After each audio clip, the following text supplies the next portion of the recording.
रहिहा हमरे साथ, रहिहा हमरे साथ।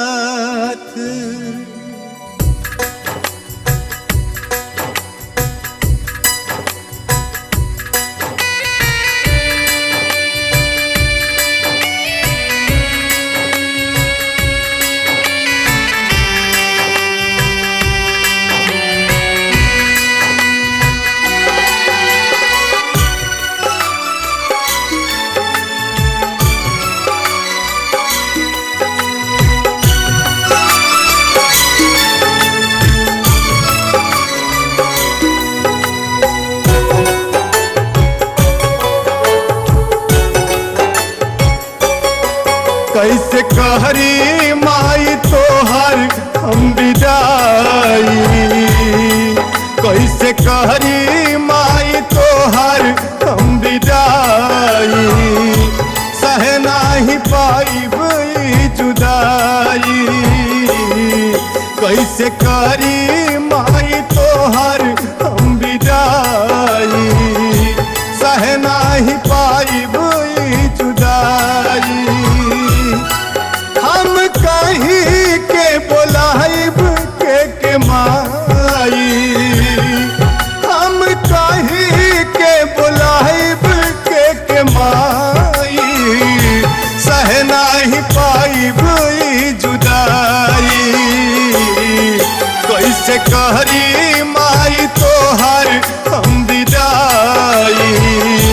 सह नाही पाइब जुदाई, कैसे करी माई तोहर हम विदाई। सह नाही पाइब जुदाई।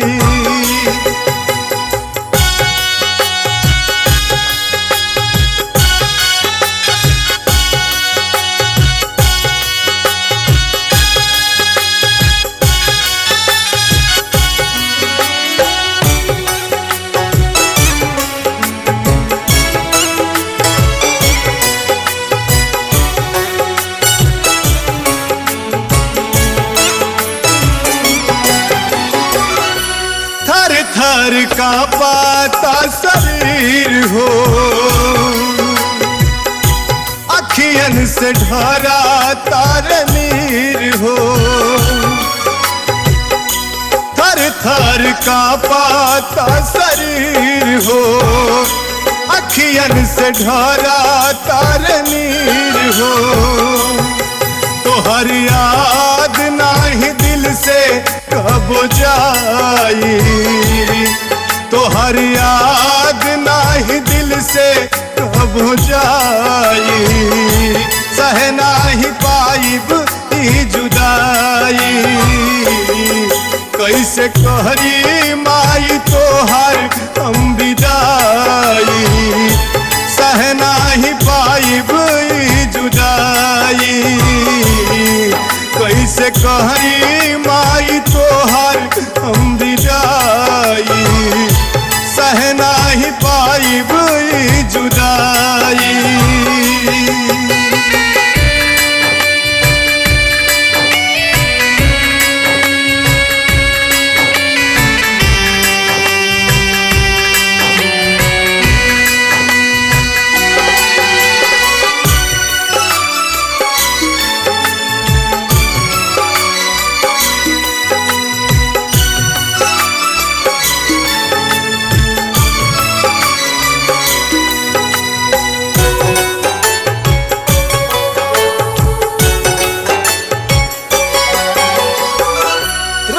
से लगैनी खूब नहिया, काहे तू रतारू तू सनहिया।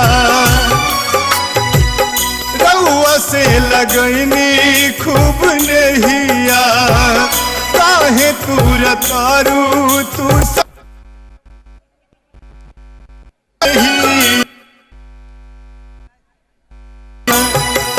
है सोच सोचियावा तरवाई। सोच सोचियावा तरवाई सह नाही पाइब जुदाई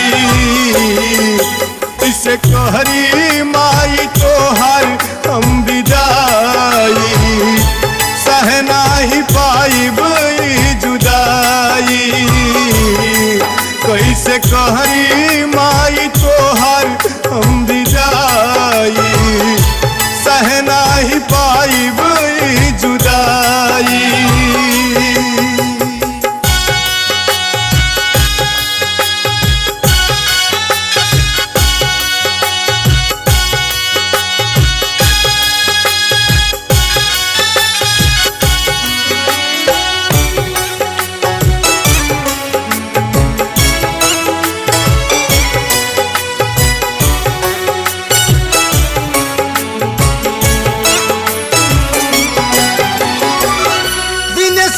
लगावा ताको हरिया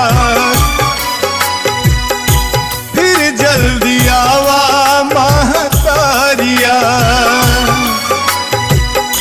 राहुल विनय के बागोहारिया फिर जल्दी आवा महतारिया आचल मामे ताके हमके के ओढ़ाई आचल ममता के हमके के ओढ़ाई सह नाही पाइब जुदाई कैसे कहरी माई तोहर हम विदाई सह नाही पाइब जुदाई कैसे कहरी माई तोहर हम विदाई सह नाही पाइब जुदाई कैसे कहरी माई तोहर हम विदाई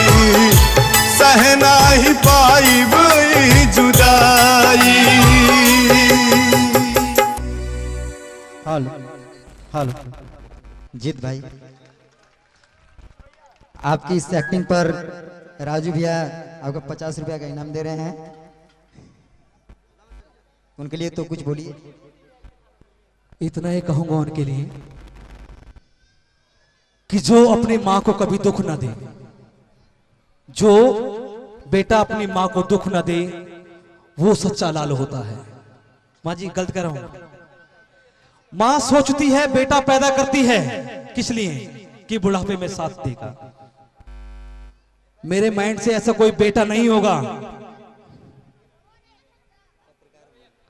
क्या बात है, गिर गए। और मैं एक बात कहूंगा, मेरे बड़े भैया आए हैं ईस्ट इंडिया न्यूज़पेपर से। अच्छा मैं एक बात कहना भूल गया, प्रदीप जी एक बार स्टेज पाएंगे आप। और मेरे बड़े भैया राम सिंह जी, ये भी ठाकुर और मैं भी ठाकुर हूं, ठाकुर ठाकुर एक होते हैं। प्रदीप भैया मेरे बहुत दूर से आए हैं, हरियाणा से आए हैं। इन्होंने ये कहा था कि मैं आपका प्रोग्राम देखना चाहता हूं कि आप कैसे प्रोग्राम करते हैं, तो एक बार के नाम पर जोरदार ताली। और ताली इसलिए बजवा रहा हूं कि ये ईस्ट इंडिया न्यूज़पेपर के पत्रकार हैं, जो ये प्रोग्राम आप देख रहे हैं, भैया ने देखा है। ये अगले हफ्ते आपका सबका फोटो पेपर पे आएगा। ईस्ट इंडिया न्यूज़पेपर इनका अपना है। और आरती जी आई हुई हैं, ईस्ट इंडिया न्यूज़पेपर की ब्यूरो चीफ हैं। आरती जी आएंगी नहीं, गुस्से में हैं, बोल रही है पूरा प्रोग्राम खत्म होने वाला जब बुला रहे हो। और हमारे भैया इस गाने पर खुश होकर सभी ने दिया है, मुझे नहीं पता कितना है, बाकी मैं उनका हार्दिक स्वागत करता हूं। मैं कुछ बात कह रहा था मां के लिए। आप बाप हैं और मां भी हैं। एक बाप अपने बेटे को पैदा करता है किस लिए कि अगर कल को मैं बुजुर्ग हो जाऊं, बुढ़ा हो जाऊं, तो मेरी औलाद मुझे खाकर कमाकर देगी। मगर ऐसी कोई औलाद नहीं है जो अपने बाप को देखकर खुश हो। तो उसके लिए कहना चाहूंगा मां जी, एक बाप रोकर कह रहा है कि जब मुझ में धन कमाने की ताकत ना रही, ये धन जो है ना, ये माँ बाप भाई बहन को सबको अलग कर देता है।